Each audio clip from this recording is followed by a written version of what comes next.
નમસ્કાર। હમણાં એક ફોન આવ્યો કે કોડીનાનું પ્રસિદ્ધ મંદિર બાપેશ્વર મંદિરના તાળા તૂટ્યા છે, તો ચાલો આપણે બાપેશ્વર મંદિરે જઈએ, શું હકીકત છે। નમસ્કાર મિત્રો, આજે કોડીનાર શહેરના બાપેશ્વર મંદિરે ચોરી થઈ છે।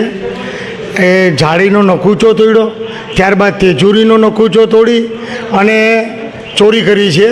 અને એ ચોર વિડીયો ફૂટેજમાં આવેલ હોય। અને આવી રીતે થોડાક સમય પહેલાં છારા ગામના ખોડિયારમાંના મંદિરે પણ માતાજીનો સોનાનો હારની ચોરી કરેલો હોય। એટલે આવા અનેક ચોરો એ મંદિરને ટાર્ગેટ કરતા હોય અને પોલીસ એની તપાસ ચાલુ હોય। અને આવા ચોર લોકો હાથ વેગમાં જ આવી જશે, કારણ કે ફૂટેજમાં હોય એટલે ઝડપવામાં વાર નહીં લાગે।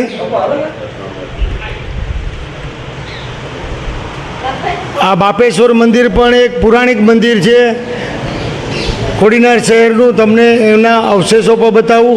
એમ કહેવામાં આવે છે કે વિધર્મી લોકો જ્યારે હુમલો કર્યો હતો ત્યારે આ બાપેશ્વર મંદિરની જે જ્યોતિર્લિંગ છે એ લિંગમાંથી પણ ભમરા નીકળ્યા હતા અને અહીંથી ભાગવું ભારે પડ્યું હતું।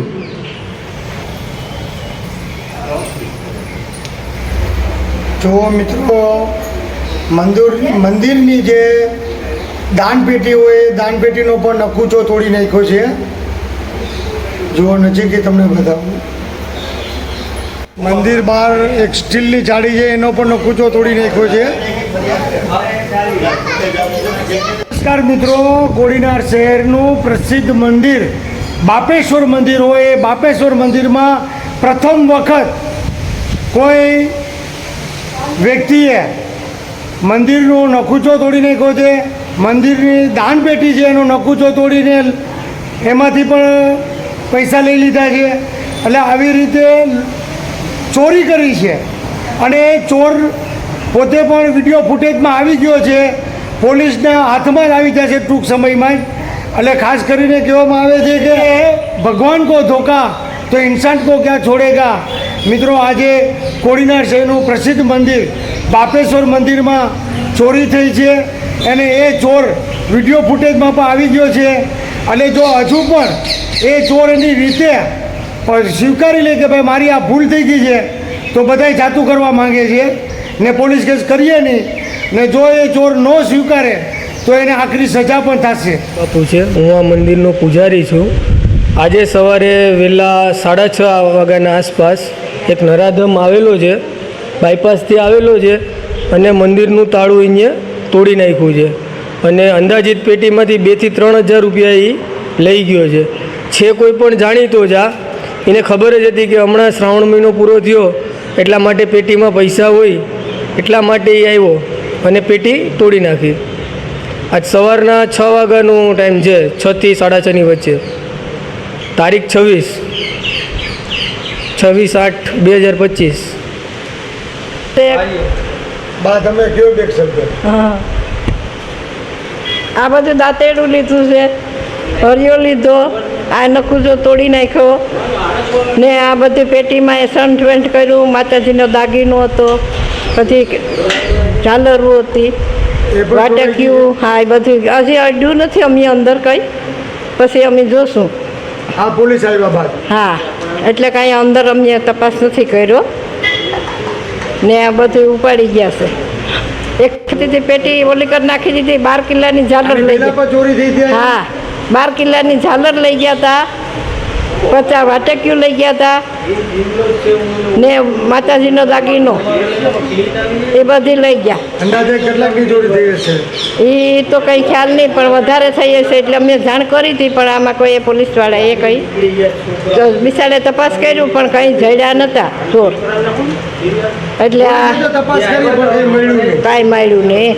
એને 1.5 વર્ષ થઈ ગયું હતું, તે ચોર તો પકડાઈ ગયો। એ 15 દાડે ને 15 દાડે ચોરી કરતો એ। આ તો પોલીસની કામગીરી સારી કહેવાય ને કે 15 દિવસે? હા, એ ત્યાં અમારે ત્યાં ચોરી થઈ ને વાસુડા દાદાને ત્યાં, એટલે એમાં ત્યાં પકડાઈ ગયો। એટલે એને કીધું કે અમે 15 દિવસે 15 દિવસે બાપેશ્વરના તાળા તોડતા। કબૂલ કર્યું એને। હા, એના જૂના અવશેષો પણ છે। આ કોડીનાર હાઈવે એટલે કે બાયપાસ રોડ, આમ ઉના જતો રસ્તો, આમ વેરાવળ જતો રસ્તો. એમ કહેવામાં આવે છે કે આ ચોર આ રસ્તેથી આવેલ છે. વિડીયો ફૂટેજમાં દેખાઈ રહી છે. આ રસ્તેથી તેઓ મંદિરમાં પ્રવેશ કરેલ છે.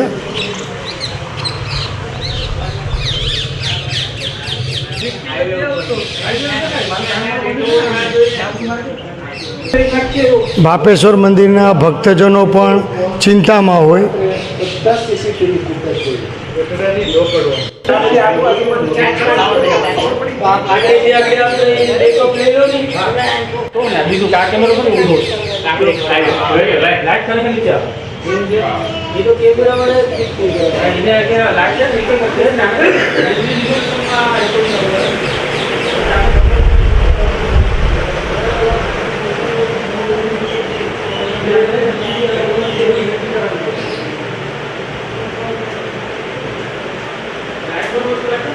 देते हैं भगवान को धोखा तो इंसान को क्या छोड़ेगा. મિત્રો, આવા ચોર લોકો મંદિરોને ટાર્ગેટ કરતા હોય એને પોલીસ કડકમાં કડક સજા કરે કે જેથી કરીને આવું કરતાં ભૂલી જાય. જુઓ મિત્રો, વિડીયો ફૂટેજમાં દેખાઈ રહ્યો છે ચોર બ્લેક પેન્ટ પહેર્યું છે, વ્હાઇટ શર્ટ પહેર્યું છે, મંદિરની અંદર જઈ રહ્યો છે. તમે જોઈ શકો છો. અંદાજે તો આપણે એવું જ લાગે કે બાયપાસ રોડ ઉપરથી જ આવ્યો છે. એ જગ્યા પાછળની જ છે અને ત્યાંથી જ આવ્યો. જો આ મંદિરની અંદર પ્રવેશ કર્યો છે, ગૃહ પ્રવેશ કર્યો છે. આ તેજોરી તોડવાની કોશિશ કરી રહ્યો છે, તેજોરી તોડી રહ્યો છે. પછી અંદર મંદિરની અંદર જાય છે. એ મંદિરની અંદર પણ જે કંઈ ઘરેણાં કે કંઈ લેવાનું હશે એ લેતો હશે. આમાં પૂરું દેખાતું નથી, પણ જે કંઈ લેવાનું છે એ લઈને જો બાયણે નીકળે છે. અને હવે પાછો તેજોરીને તોડવાની કોશિશ કરતો હોય એવું દેખાઈ રહ્યું છે. બ્લેક પેન્ટ પહેર્યું છે, વ્હાઇટ શર્ટ પહેર્યું છે, લાંબો એવો વ્યક્તિ છે. આવો જો તમને આસપાસ કાંઈ દેખાતો હોય, આસપાસ કોઈ હોય તો જાણ કરી શકો છો મંદિરના પૂજારીને, પોલીસ સ્ટેશને. તમે જુઓ, એકવડી કાઠીનો વ્યક્તિ છે. એ મંદિરમાં ચોરી કરી છે. પેલા સ્ટીલની જાળીનો નકુચો, કોઈ નકુચો સ્ટીલની નકુચો એમને એમ તૂટે નહીં. કોઈ પણ એવી સાધન પણ એની પાસે હોય તો જ આ સ્ટીલનો નકુચો તૂટે. ત્યારબાદ અંદર જાય છે, તેજોરી તોડે છે. મંદિરની અંદર જે લિંગ છે ત્યાં ગયો, ત્યાંથી પણ કંઈક લીધું, બાજુમાંથી કંઈક લીધું. જો પાછો બીજું કંઈક લઈ રહ્યો છે. આવા